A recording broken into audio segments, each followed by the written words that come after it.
Алатын кезде алға озып, беретін кезде артта бұғып қалатын, алғаны мен бергенін жіпке тізіп санайтын адамдардан аулақ жүр. Ондай адамдармен құтылудың өзі үлкен олжа. Адам ешкімге сенбей, бәріне күдіктеніп, айналасындағыларды ылғи алдамшы, қу, нашар адамдар деп ойлап жүрсе, тура сондай сұмырайлар кездесе береді. Қасыңа топталып жинала береді. Өзгеден артық боламын деп арыңдама, шамаңа шақта. Тең түскенге қанағат ет.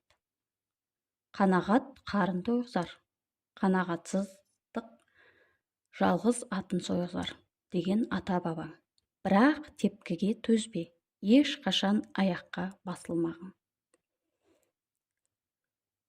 Адам өмірге, мынау жарық дүниеге жылап келеді.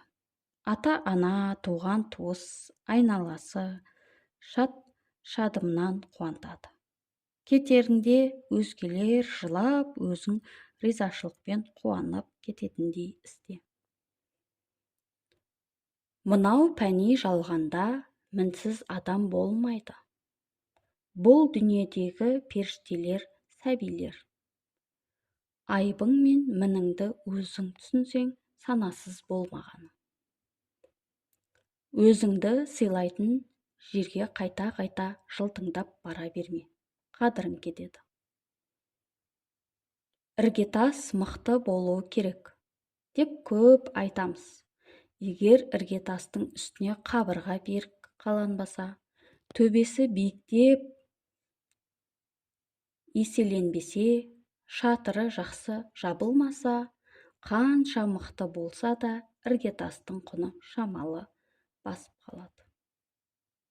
Заң деген әдет, адамгершілік деген әдеп. Әдеп деген басқаларға мейірімді болу.